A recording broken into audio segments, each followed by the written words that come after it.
पे आपको जल्दी से क्विक रिव्यू देता हूँ of the all grip Victoris. तो विक्टोरिस में आपको ऑल ग्रिप भी मिलता है, this is all wheel drive. तो बेसिकली ग्रैंड विटारा में भी जो था all wheel drive, but unlike the grand Vitara जब लॉन्च हुई थी सिर्फ मैनुअल में थी।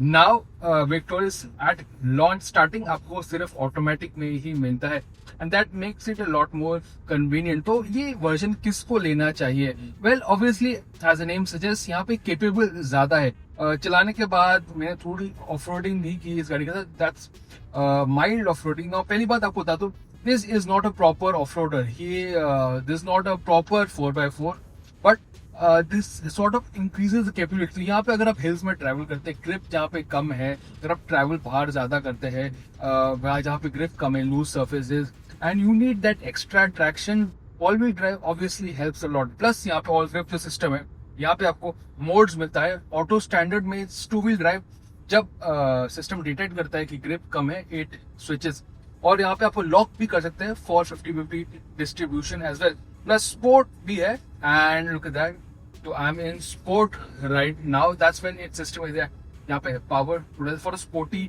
Driving experience as the name suggest. तो किसको ये लेना चाहिए? वेल ऑब्वियसली जब मैं बोला, अगर आप ट्रैवल ज्यादा करते हैं, हिल्स में ट्रैवल करते हैं वीकेंड में, and you go beyond the usual city driving, this makes more sense. This is definitely in terms of capability is the most capable off-road. Now ये आप mild off-roading यहाँ पे कर सकते हैं, but you can do some serious stuff जो आप standard two wheel drive में आप नहीं कर सकते हैं, but it is still a mild off-road. ये hardcore off-roader नहीं है। Ground clearance is decent. I would not say ground clearance की कोई कमी है। 210 mm ground clearance same as grand Vitara, so it's pretty.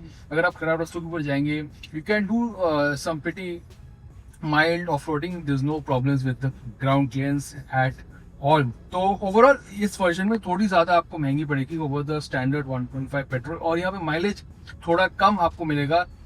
19 का ऑफिशियल क्लेम है, वैसे आपको 10-12 मिलेगा, depend obviously on the way you drive. तो वर्जन बेसिकली ये है। अगर मैं बताऊँ रेंज में, टिपिकली ग्रैंड विटारा में भी ऑल ग्रिप वाला वर्जन सबसे कम बिकता है।